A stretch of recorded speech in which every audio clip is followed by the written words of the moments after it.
6, it is declared that the vote of the National Assembly taken on 13 December 2022, declining to refer the report of the independent panel to an impeachment committee as envisaged in the NA rules, is inconsistent with the Constitution, invalid, and it is set aside. 7, the report of the independent panel is referred to the impeachment committee established in terms of the NA rules.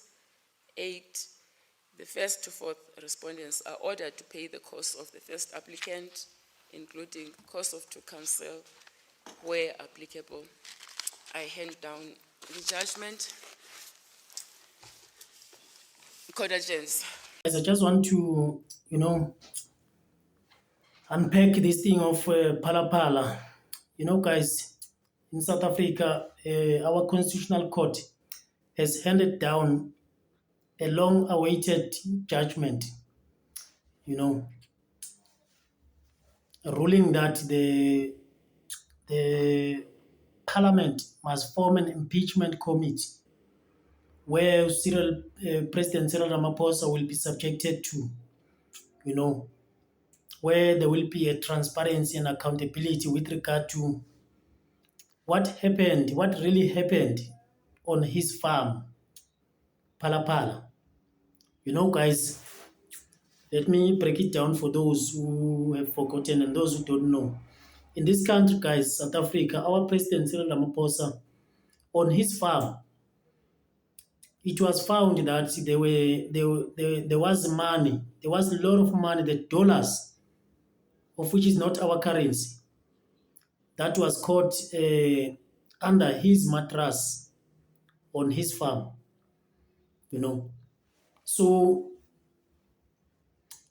and also kudos to this guy this former head of, crime intelligence, who Arthur Fraser is the one who revealed this thing, Shout out to that guy, man. I want to give credit to him. Who Arthur Fraser is the one who broke this news, who revealed the wrongdoing that was happening there. He's a watchdog, that guy. He's a corruption bastard. Although some people, they criticized him for, they criticized him. They were critical of him for being a Zuma faction. They said he was a factionalist. Whether he was doing it for factions or not, the point is the guy raised something that was the truth. He raised a fact. It was not a lie. So it's immaterial whether he was factional or not. I want to address that firstly before I proceed, guys. That guy, I just want to give credit to him. Also, I want to give credit to EFF and the ATM. These guys are the ones who took this matter to court to make sure that they keep this matter alive. Because, guys, as I said earlier, a couple of years ago, on the farm of our president, Ramaphosa, there were monies that were found under his mattress, the dollars, of which you don't know where those dollars came from, what were they for. There are a lot of questions about those dollars, man. So it transpired that there were some criminals from Namibia who came to steal that money, from the farm of the president. So the president, instead of reporting the matter to the police station, he instructed his bodyguard to go and do investigation. They followed the guys. They chased the guy. They took the plane. They followed the guys. They chased the guys in Namibia to recover that money. As to why the president didn't report the matter to the police station, we're still uncertain, guys. Those are some of the questions that we want to know. Some of the answers that we want to know, guys. So now, fast forward, this guy who after the revelation, guys, the panel of inquiry was formed that was led by former Chief Justice Sandile Ngcobo, you know, to inquire as to what happened, as to whether there was a prima facie case for president to answer, you know. So it was found, guys. The findings were made, and yeah, by that panel of inquiry into Phalaphala. It was found that indeed the president Ramaphosa had there was a prima facie case for him to answer with regard to Phalaphala. There were some lot of questions that were asked that required answers, you know. So therefore, an impeachment commission had to be formed to enable the president to subject himself so that he's going to answer to some of those questions. So instead, the ANC that had the majority at the time abused its majority, guys. We need to put this clearly that these guys, they abused their majority in parliament. You know, this thing was put on a vote. So they voted to say, like to overlook that inquiry that was led by Chief Justice, you know. So instead of following the instructions of that panel that suggested that perhaps there is a prima facie case for president to answer, you know, they decided to overlook that report, guys. You know, so this is what prompted both EFF and ATM to go to court. You know, of which right now the court yesterday has ruled that the majority, this political party ANC, they abused its majority to override and suppress the report of the panel, you know. So they acted unlawfully and unconstitutional, you know. So this is not a first time, guys. We all know, even with the previous administration that was led by President Zuma. You'll remember, guys, this saga, this Nkandla saga, guys.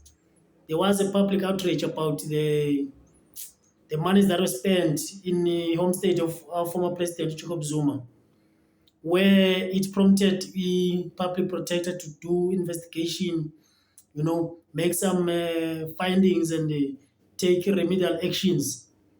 You know, that part of those remedial actions was instructing President Zuma to pay some of the money, you know.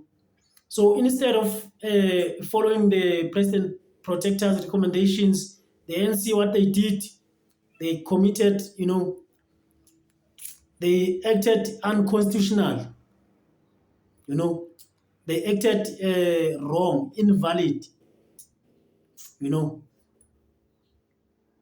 They instead formed their own panel that was led by this guy who is now in MK, Nathi Nhleko. Some panel of experts, some ministers who went there, you know, to do their own inquiry, parallel to the one that was, parallel to the, the job that was done by, undermining the job that was done by former public protector, Utulma Tonsela.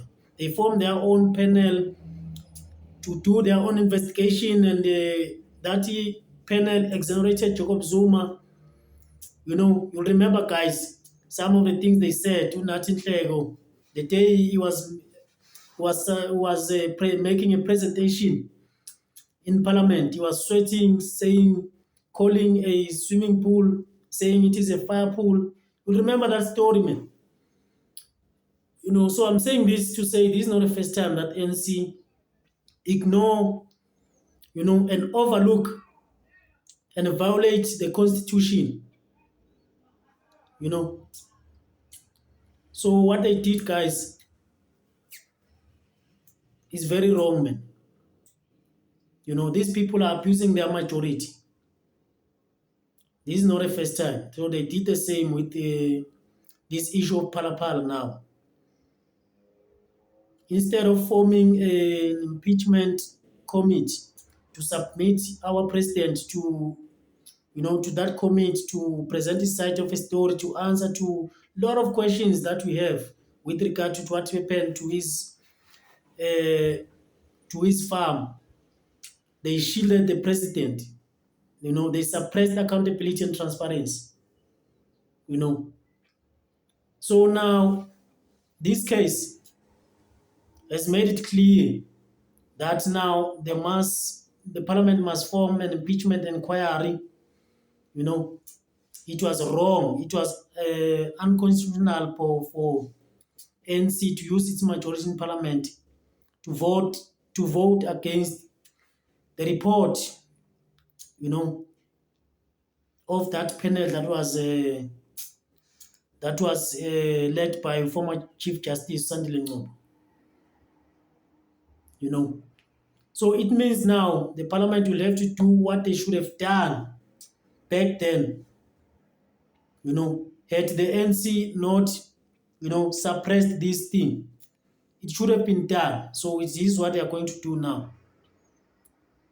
It is very sad, man. It's very disappointing. But at least now the NC no longer has a majority. They rely on other political parties. Now they form this thing of GNU. They rely on these GNU partners. We don't know what is going to happen, guys.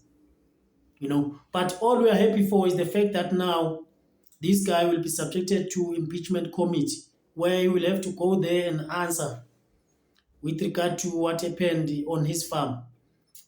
We want to know where that money came from, because this guy has alleged that this money came from somebody abroad who was purchasing alcohol from him. So as to why this guy used cash instead of online transaction, we don't know. As to why this money was used in a form of foreign currency instead of our currency, we don't know. Those are some of the questions we need to know, guys. As to whether indeed this money was declared with SARS, for taxation, we don't know. As to whether this man was declared with Reserve Bank, we don't know, guys. But a shame to these institutions, all these institutions that were trying to shield and protect Ramaphosa, saying there is no sufficient evidence.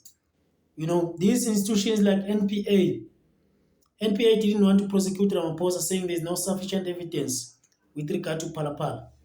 SARS, these institutions like the Reserve Bank, and the public protector, I forgot her name. That woman was leading I think is still a current public protector, man. She exonerated president from this whole thing, saying there is nothing wrong that the president did. Shame to all these people who are leading these institutions. These people are destroying our institutions.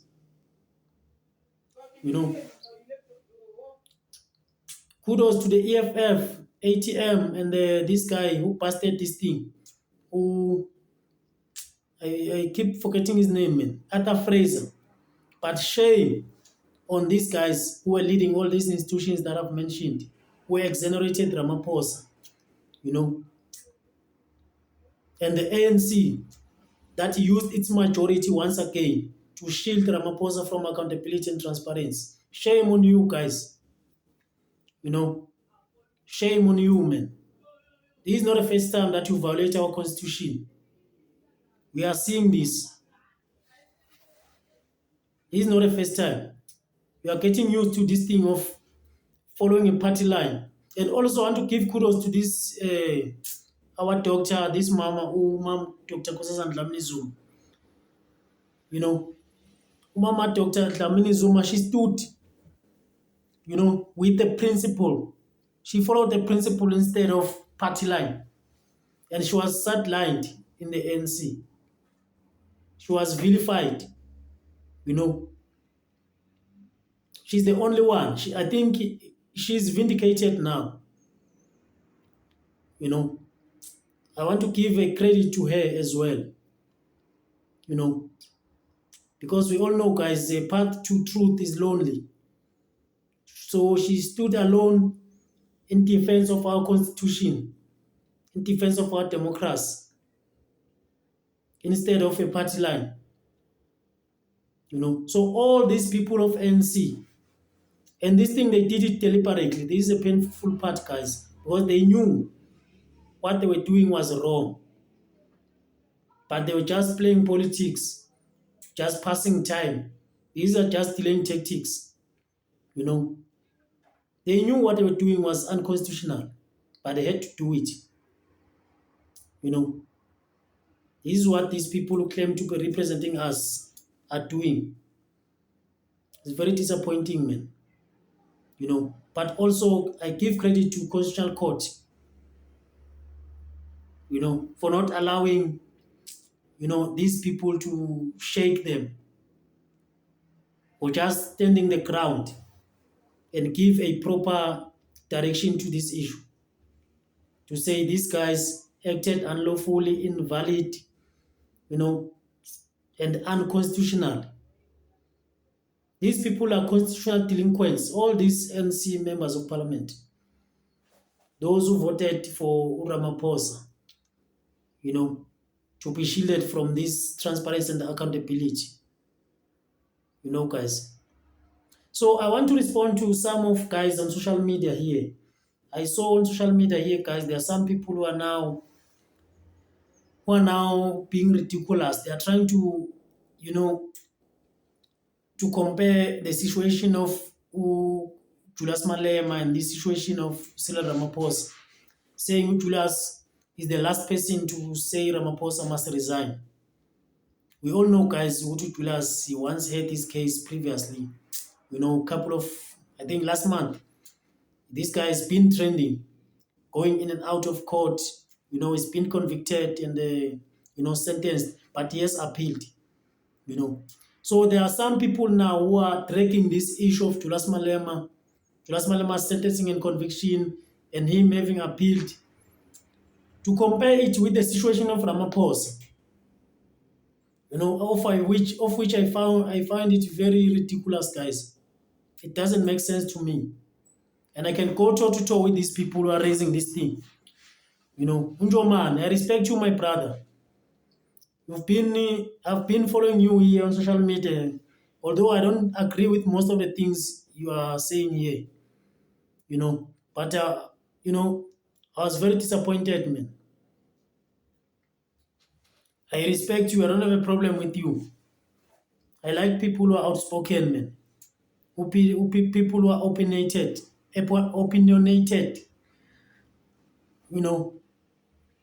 But with this one, my brother, I think you can chill, man. You know.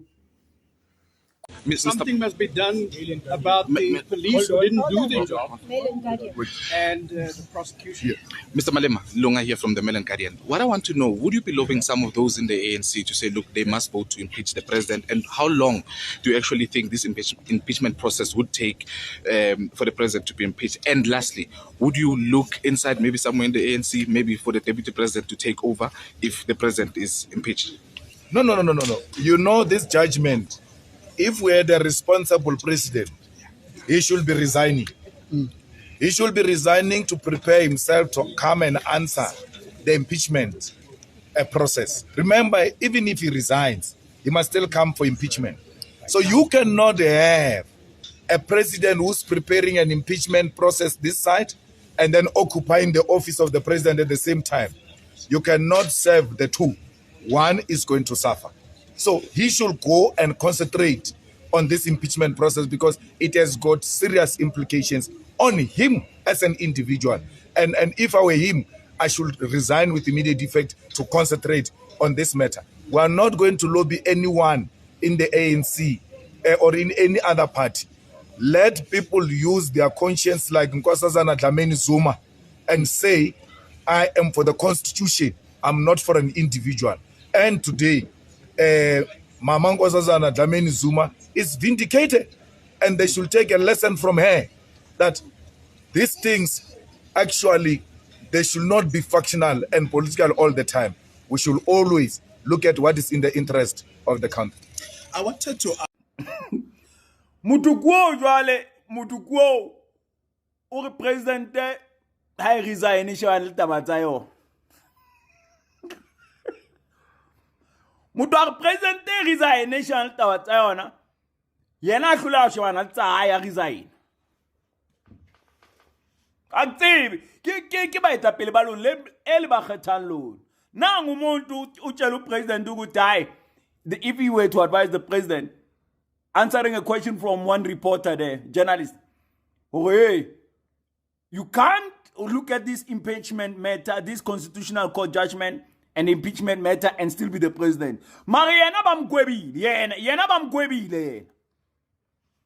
A sentencing has been done. He's appealing it. And appeal does not mean the sentence is going to be revoked or removed. They might reduce it, they might increase it. But he has been sentenced. Still, committee inside the parliament, he still has an input. If there is another committee where he sits about another matter, he will be there. He has not recused himself or he has not excused himself from that. Marofana ka advice ye yena sa khonong o ilatella motho omo.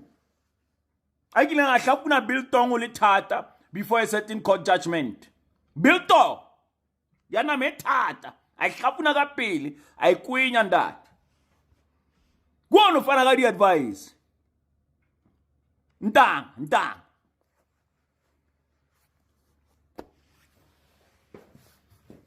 Ufana the advice you as a president or represent resign. Mariana Bamkwebile ye.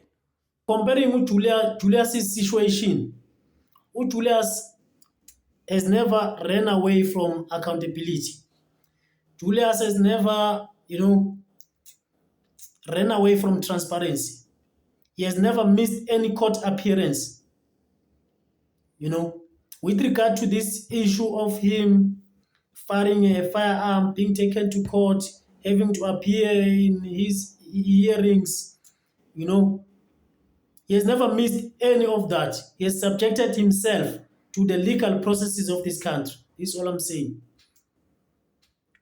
He did what he did. He was convicted. He was found guilty, convicted, sentenced. But at this stage, he has appealed his case. So by appealing the case, pending the outcome of that appeal, it doesn't change anything with regard to his status. He remains a member of parliament. He remains a member of Judicial Service Committee. A member of all these. He can participate in all these commissions that are formed in parliament. It doesn't affect his political career. And also, this guy, Julius Malema, is not a president of the country. I'm not saying this to say, this guy, there's this difference, that Julius must not be held with the high standard that Ramaphosa must be held with. Yes, but you cannot dispute the fact that Julius is not a president of the country. He is a president of a political party. His position is way different from Cyril Ramaphosa. Ramaphosa is a president of this country.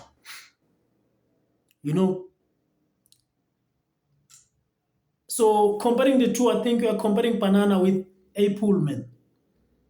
Here we are speaking of President Ramaphosa, the man who is a president of this country, the head of state. This guy has tried by all means to shield himself, from transparency and accountability. This guy, if he was innocent man, he should have done a simple thing. He should have just, subjected himself to, he should have just subjected himself to impeachment processes. He shouldn't have convinced his members to shield himself, to vote against the formation of the commission of these proceedings. The commission of impeachment. He shouldn't have done that. And also, this guy sealed some documents. You remember this guy before he occupies a position as a president. During his presidential campaign, there are some monies that were donated to his account. There were some transactions that were made, monies being paid to some individuals, as it was stated by former public protector Busisiwe Mkhwebane. There are those documents that were sealed. Why did he seal those documents if he has nothing to hide? This is all I'm saying. So Utulas has never hidden anything. He did wrong that he did. He was taken to court. He followed all legal processes. Even now, by him appealing, he's still following the legal processes compared to Cyril Ramaphosa. So you cannot say Julius Malema is the last person to call for Ramaphosa to resign. He should himself have resigned first. Resign for what? Because he is still exhausting all legal remedies that are at his disposal. This guy has appealed. So by appealing, effectively it means he doesn't lose, his status as a member of parliament.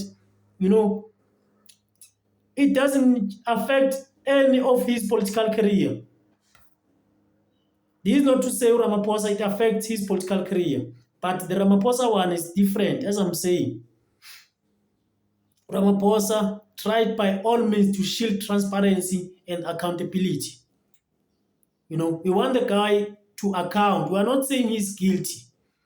He's not guilty yet. Yes, we understand. You can't subject him to a court of public opinion. That process is still coming for him. We're not saying he's guilty. Likewise, this panel that was formed, that was headed by former Chief Justice Ngcobo, did not say the guy is guilty. That panel said there is a prima facie case for Ramaphosa to answer.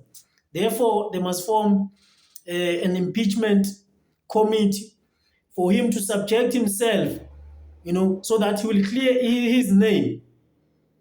But instead of doing that, this guy, he convinced his people, his NC people, to sideline or to override and overlook that report. The same tactic that they used during Zuma's tenure. Instead of following the public protector's remedial actions, what they did, they formed this thing of their own panel. They formed their own committee of inquiry that went to Nkandla, and they tried to distort some things, saying swimming pool was not a swimming pool but was a fire pool, of which was also found by the then Chief Justice Mogoeng. The very constitutional court, it found that they acted, unconstitutionally by so doing. So Ramaphosa used the same tactic, to ignore an independent panel of inquiry. He ignored that report. So both EFF and the ATM, they had to take this matter to court in order for him to be held accountable. So I don't know if you guys get the difference. This is not necessarily just to defend Julius out of love for the guy. No. But you must face the reality, guys. These things are too different. Between the guy who subjects himself to legal processes and the guy who tries by all means to shield himself from, legal consequences, legal processes. These are two different things. So we can't compare banana with apple. These things are too different, man. And here, lastly, we dealt with the issue of Julius Malema, him going to court, getting conviction, getting, sentence, having to appeal. We dealt with that one last month. Now we are dealing with this one. Please, don't try to distract us and defocus us, and deviate from the real point. Now we are dealing with Ramaphosa, you know. So once we are dealing with this one, let us deal with it. When Julius Malema goes for his appearing for appeal, then we'll deal with Julius. Let us not try to mix the things. You know, so to suggest that Julius is the last person to call for Ramaphosa to resign, I think it doesn't make sense. It's ridiculous, man. You know, because he is right. Ramaphosa is supposed to resign, but we know he's not going to resign. You know, because this guy still has to prepare for himself.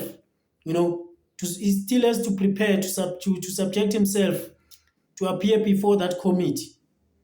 You know, I understand. You will say to last night, likewise, he still has to prepare to, you know, for this case, he must resign from what? You know, because that guy is a member of a leader of a political party. He must resign from parliament. That's what you are saying. He must resign from parliament and focus on his legal processes. But this guy has been doing it, man. Despite him being a member of parliament, he's been subjecting himself to legal processes. He has never had a problem with that. The reason why we are saying Ramaphosa should have resigned is because Ramaphosa is dodging the legal processes. You know, Ramaphosa is not for accountability and transparency. If Ramaphosa was transparent, was not dodging accountability, you know, was not avoiding the panel report, the report of that panel, you know,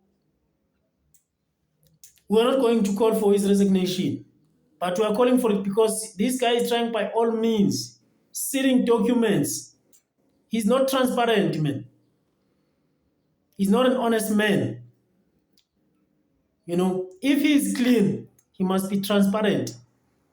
And we must see this transparency. He must not just say it. You know, I know some of you will say, no, it is also following a legal process by him getting these documents sealed by the Constitutional Court. That was also a way for him to follow legal processes. But it's way different, man, because we need to know why did he seal those documents? What was the point of him sealing those documents? What is the harm that was going to be caused by the public seeing who funded his campaigns? You know, because we need to know public servants must be transparent, man.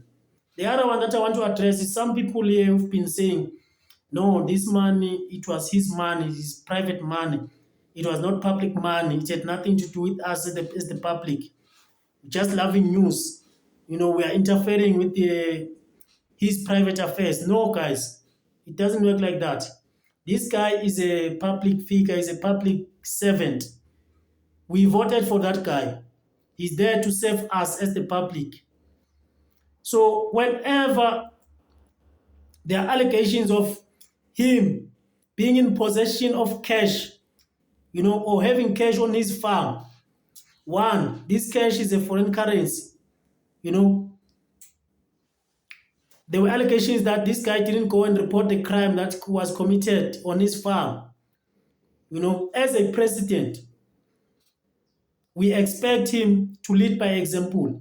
He should have gone to police station to report the matter. According to laws of this country, no one is allowed to trade using a foreign currency. You know, so President Ramaphosa likewise should have used our currency.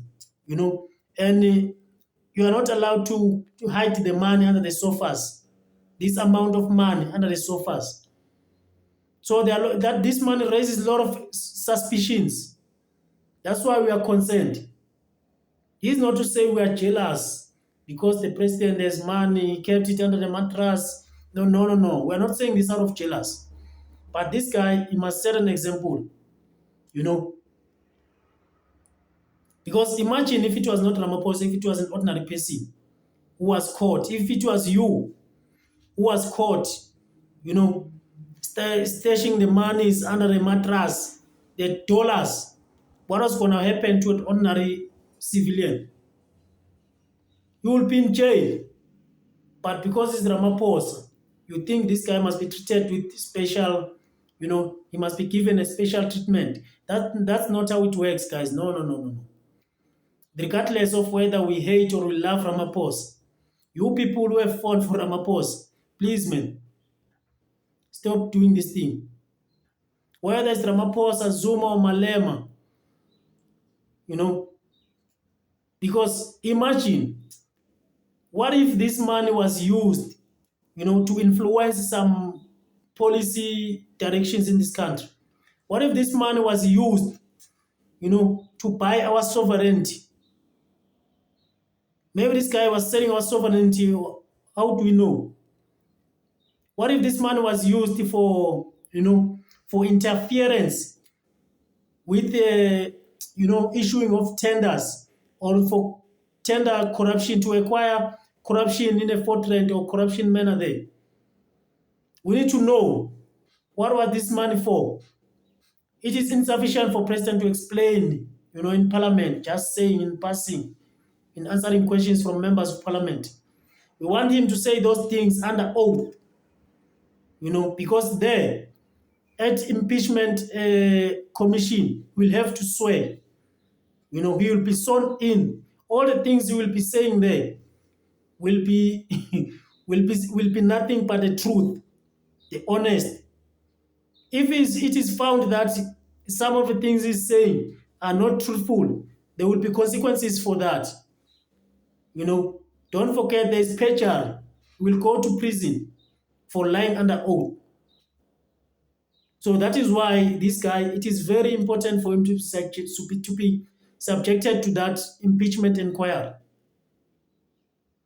There it's not like taking a podium and addressing the masses in NC conferences, or NC, launching NC manifestos, or even in Parliament. There is way different. There are consequences for every word that you utter there. So in case you lie, you'll be held accountable there. They will take you to court. So if he suggests, for instance, that this money was used, he received it from somebody who was purchasing an uncle, the guy from abroad, a businessman abroad. So we need that abroad guy to come and explain to us how much did he pay, to show the receipt. We want to see the receipts, all the evidence. We want to see there being presented, guys. So it's very important, man. I cannot overemphasize this thing, man. These people who are saying, no, president to assist private money. No, guys, man. You are trying to be rational. You are trying to rationalize this thing, but you sound ridiculous, man. It makes no sense. Please stop defocusing us. We want Ramaphosa to go there, present his side of the story. We want evidence. We want to see what really transpired on Phalaphala. We don't want to be led by criminals, man. We're sick and tired of these people, man, who get away with doing wrong things in Parliament. These guys occupy highest positions. They're in high echelons of power. They abuse their power, and then they get away with doing that. So now it's high time that these guys must be subjected to commits, notwithstanding all some good things, because his fanatics, his supporters are saying this guy did the right things. Perhaps you must let these things light because he did the right things. You see now people getting arrested, and people are being naive. I don't know if it's naivety or, they are being myopic or what. Because this thing that you are seeing at the Commission of Madlanga Commission is because of Mkwanas, Commissioner Mkwanas. He's the one who revealed all these things. Ramaphosa was forced to form that commission. He didn't form that commission out of kindness. No. He had to form it because he was pressurized by the revelations that were made by Mkwanas. you know. So guys, please, man, let's allow this thing to unfold in Parliament. Let these guys swiftly form this committee and subject the president. All these people, all witnesses will come there to testify. You know, all these people who were abused, because there were some victims. You know, there were some people who were tortured on the farm of the president, who are accused of having connived with these criminals who were stealing the money. So we want all those people to come and testify there. They will be spilling the beans. We can't wait to see those people testifying, guys. You know. So, guys, with that being said, I just wanted to, unpack this thing of Phala Phala. You know, this is what I just wanted to unpack. I don't want to mix issues. You know, there are other issues that are in my mind now. You know, we all saw, guys, this thing that has been trending of about parliamentary. There's this disturbing video that I saw, guys, of some of the guy who is, who is alleged to have been a hitman, who is carrying a gun, you know. So as to whether this guy was sent to kill parliamentary or what, I don't know. But guys, we condemn that, please. Those guys who are trying to kill these guys, please, they must stop it, man. We don't want anyone who's going to kill anyone. This thing of hitmen getting away with murder, it must come to an end. You know, I don't want to prolix that one. I didn't come here for that, but I'm just touching it because I consider it as very important. You know, we don't want anyone to murder anyone, no matter how much we disagree with them. Please, these people who are thinking of killing some immigrants, who are thinking of hiring hitmen to kill some of these guys who are leading this thing of immigration, you know, they must desist. You know, they must refrain from thinking that by so doing, they will be solving this thing of immigration. They will perhaps get this thing to vanish. You know, they will think this matter will disappear. It will never. It will cause things. It will cause things to get worse. They must stop it, man. Please. You know. And I already said it that these guys are parliamentary. They must, fortify themselves. They must make sure that they, they use Muti more right now because they are at risk. All of them. Bochesinta and Ungezwe. You know, they must fortify themselves. They must not go out there spiritual naked. Also, they must get bodyguards. Whenever they go to these marches, they must have bodyguards, guys. You know, because you don't want them to die. You know, as I said, I don't want to dwell much on that one. I was just passing. You know, I was still on this one of Cyril Ramaphosa. I'm very happy that now the guy is going there to be held accountable. We can't afford to have politicians who get away with wrongdoings, guys. You know. So with all of that being said, guys, thank you very much for being part of this show. I'm always humbled and honored by your presence here. My name is Mkonas. You know, thank you very much. I'm always grateful. You know, salute.